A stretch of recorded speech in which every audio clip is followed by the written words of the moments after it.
Today we're reacting to Fanum explaining why streaming is effed right now. And to be honest, chat, the whole streaming world is right now in a civil war. AMP versus FaZe, or Aiden Ross versus Kai. It's just a bunch of streamers arguing. So I'm intrigued to see what Fanum thinks about it and what he has to say. Let's go. Fanum, founding member of AMP and the guy that discovered Kai's Sinat and brought him into streaming and brought him into AMP, let him live at their house while he was still at the time in the hood at his mom's apartment with the rat or the mouse flying through in the background. He decided to explain why in several clips streaming is just screwed now from when he first came into the game. And while he may not be a streaming, well, he is definitely not an OG in the streaming space, he has seen the evolution of it just from when he got in. So, I'd say he's pre-OG. I mean, he used to do YouTube as well, but I'd say he's pre-OG. I'm gonna play you guys this first clip of him just mocking current gen streamers, and then we're gonna get into the more somewhat serious stuff in a second. Chat. Yo, this how streamers. This how the streamers be now. Look, yo, chat. Should I? Yo, I gotta take a piss. Chat. Should I pee now or later? Chat. Bro, I swear Rakai does that. Should I just pee now or later, chat? Chat, I gotta pee. Should I pee now or should I just hold it? That is a Rakai stream for you. Should I hold it or should I just pee now? Now? All right, bet. Chat, should I run or should I just walk to the bathroom? He ain't wrong though. He ain't wrong.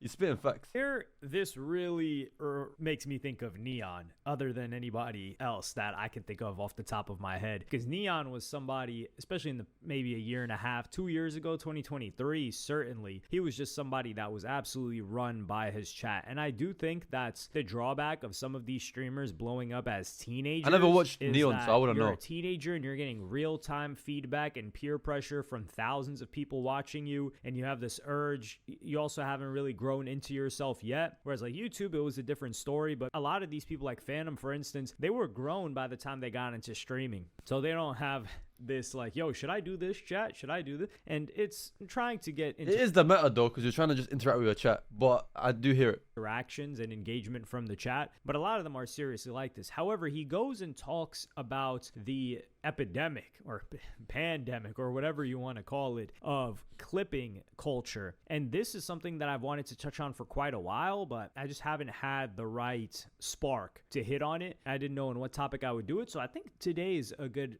video for it. So I'm gonna play you guys the clip first. Nah, I don't even think people trying to force beef. I think people trying to get their clips, get their views, get their fucking numbers up. Yeah, that's really what it is, bro.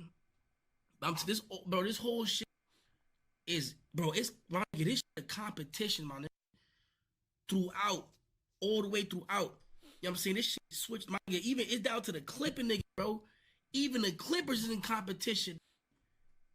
Word to everybody, bro. I'm telling you, gang. It's true. Streaming became what it used to be just for fun, and now it's become like a business in a way, like in a conservative way. Like, bro, but also people are doing this because people love drama.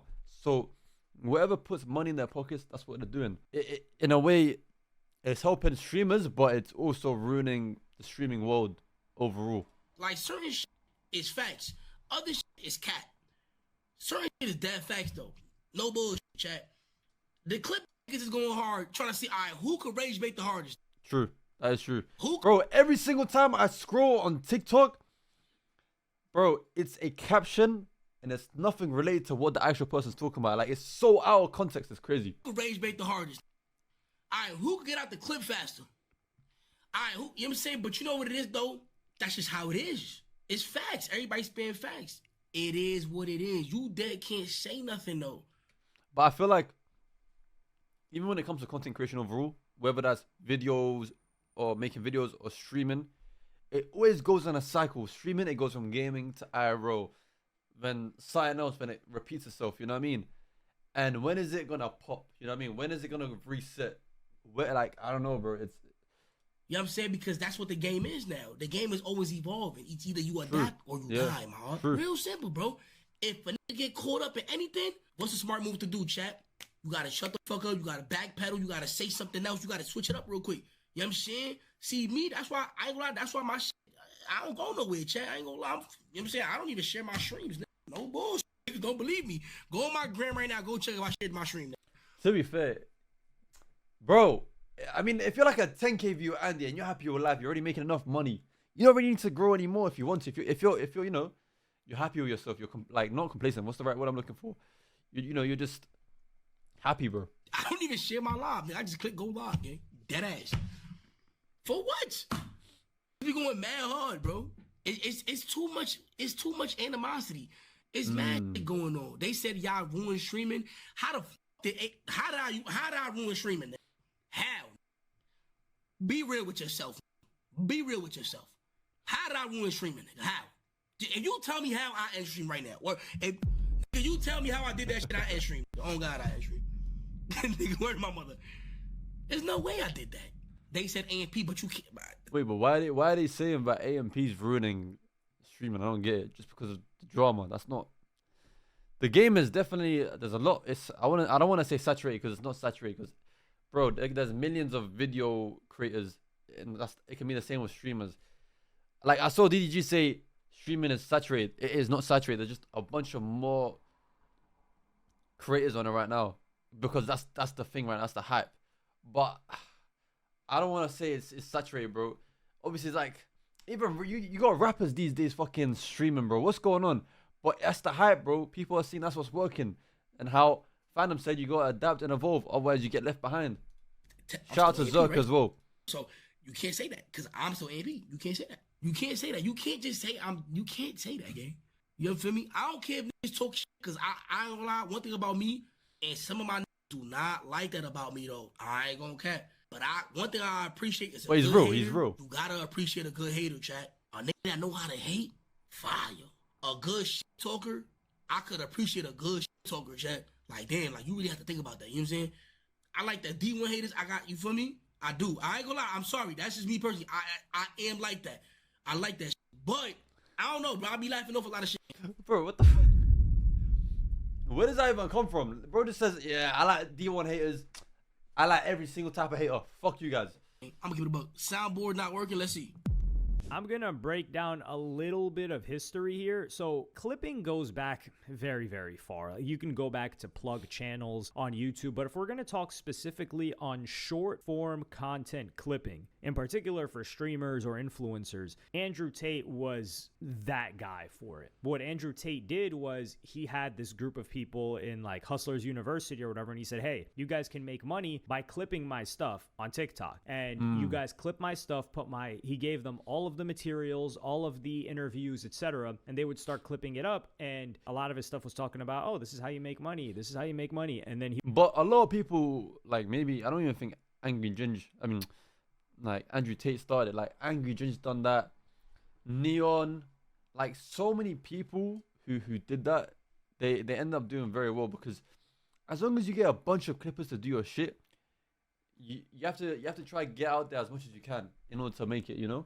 they would have a link which would give them a commission, and you need a good storyline sold. So the incentive here was the money that they were going to gain via product being sold, and they had already bought the product as well. So that's where that came from. After that, Sneeko was the first one to follow up on this. And what Sneeko did was he already had a big audience that really just messed with him for him. And he started streaming, and then he just started encouraging people to clip stuff and saying that they would make money. And I think they were making money from like the TikTok creativity program. So he was like, yo, you're going to get views. And he was just copying Tate's like talking points, saying crazy stuff at the time. And he was blowing up. So people were doing this for Sneeko. They were making some money off of it, or they were at least like clouding up off of it and getting these pages to a certain amount of follower counts. So that's how that would be the first two. Then it opened the floodgates. A lot of other people started doing it, but Sneeko's editor at the time, Musa, he was one of those people that started. This guy started the whole brain rot. You know, like how you have Subway servers on the bottom, and then I don't know, like just normal clip, or like GTA races, and then, you know, normal clip. This guy started shit. This was crazy. posting these clips of, hey, I make $15K a month and this is my routine. I just go to CapCut and I clip up Kai Cenat or a famous streamer. I post it on TikTok. I get these views and this is how much money I'm making. He and found he pushed an that heavy. infinite money So glitch. now all these teenagers are seeing that guy. I'll try to insert a clip of like the Musa ad, if you want to call it that, or the video that he would recreate a lot of the time if I can find it. But that brought a whole generation of kids to say like, yo, I'm watching these guys anyway. I can just clip them and make money off of it. All right. So then we're in this new era. And what happens after this period of time is a lot of them start getting claimed. So if they were uploading on YouTube, things like that, YouTube stopped monetizing channels that were just regurgitated content. So if you weren't Same with TikTok. TikTok now marks videos like that. Like a lot of these clip pages you see on TikTok, they all marked it as unoriginal content. So if there's a lot of the same clip out there, TikTok will mark it as unoriginal content and just you will never see it ever again. Sneeko, but you were posting Sneeko clips, you weren't going to get monetized. So the incentive wasn't there because And the problem is, like, let's just say if Kai Cenat wanted to post a clip of himself, he can't because that also gets marked for unoriginal content. Unless he's working with TikTok. But like, because everyone's posting your same clip as you, the creator also gets fucked in a way and you can't do anything about it. And that's a big problem right now in the streaming mode. You can't really upload your own clips if you're Kai Cenat level, iShow Speed level, Fanum, AMP, phase, you know what I mean? Because it ends up getting marked. So hopefully that gets sorted out. People that were clipping like a Kai Cenat or something, it wasn't Andrew Tate where they were getting sales off of a product and they got commissioned that way. They only got it from the monetization on the views. This is where it comes in that people started paying streamers because they realized the value of, or streamers started paying clippers because they realized the value of a clipper. Because if a clipper can take... Bro, I saw like, I don't know what the right amount was, but apparently Neon pays like 200K a month for clippers, bro. And in hindsight, it's smart because if you're making £10 million a year and you invest some money into that shit, it kind of works. But also, good clips from that stuff, or many clippers, an army of them, then they can spread it everywhere and they will in turn be more famous, more popular, and people will transfer to their streams. Some people did this on their own, like Jinxie, for example. He was a streamer that just clipped up his own stuff on his own page, and he grew that way. And then clippers started doing it for him, but I don't think he paid. But certain individuals, I'm not going to put the names out there, they started to create like clipping services or Discords where they would charge people and be like, hey, for this amount of money, or we'll pay you for this amount of views that you get as a clipper. Neon was one of the first people to do this. Aiden Ross, he used to buy these clipping pages or these streamer pages and say like, yo, you're just posting Aiden Ross stuff now. So now we're in this new era. And then the era gets even crazier because now it's not that it's saturated, but more people are recognizing the opportunity of clipping. What happens when gambling companies get banned off of Twitch and they're advertising everywhere else, they start reaching out to these clipping pages, in particular on Twitter and even on Instagram. Oh, like Steak, bro. I can't, like, it ruins it, man. It literally ruins it. Like, every time I'm scrolling on, actually, you don't see it on Twitter anymore. I think it got banned. But, even on TikTok, YouTube, you just see a little logo. It's a bit, it's smart from the business, but it's just like scummy, man. Like, okay, you guys are getting this many impressions and views. Put our logo. This is why in damn near every single clip, if you're making your bread, hey, make your bread. That you see on a Clippers page, there is some sort of a crypto casino plastered on there. That's because these guys are getting a ton of views. So it goes back to they can't make money off of AdSense because it's regurgitated content. They may not be getting paid as much from the streamers, right? And then now what's going to pay them the most is the gambling. So the more views and impressions they can get for this gambling sponsor, the more money that they're going to get paid. So now what is the incentive for the Clippers? The Clippers incentive is to get the best clips possible that are going to and by best, it means what's going to generate the most engagement, the most views, the most comments, the most replies, in particular on Twitter. And what does that? Rage bait content. So you know what needs to be like implemented? And I think it's good and bad. So like platforms like YouTube, TikTok, especially more like TikTok, you should be able to mark your own content and copyright others, or make it so that you won't get marked as unoriginal content for uploading your own clips. So like basically verifying yourself that you're that person and that this is your content. If that can be done, I feel like, yeah, I feel like maybe Clippers will lose a lot of their jobs, but it also helps the community, like TikTok overall, and it helps streamers overall. It helps just the market overall, because bro, everyone's getting rage bait these days. So if you're able to like,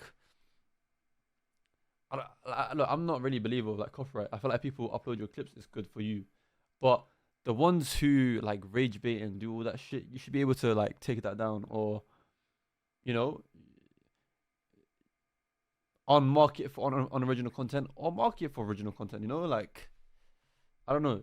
I feel like I could help a lot in the scene. Stoking beef, stoking the flame of things like that. And the more Clippers recognize these opportunities, Clippers have to get more creative with headlines. Think about them like Clippers now, I would say, are the equivalent of the National Enquirer or a TMZ. So if you guys are unfamiliar, the National Enquirer was the best, I believe it was the best-selling magazine for years upon years. And people were embarrassed to say that they read it. But it was still, no one would say, the meme was, there wasn't even a meme back then. But the joke was that nobody reads the National Enquirer, but everybody reads the National Enquirer, because nobody admits it, but how was it still the #1 best-selling? But the National Enquirer was known for having headlines that were just salacious headlines based on celebrities. And then TMZ, of course, is the online version. National Enquirer used to be like at the grocery store checkout line, things like that. TMZ became the digital version of that. You could say Perez Hilton at the same time too.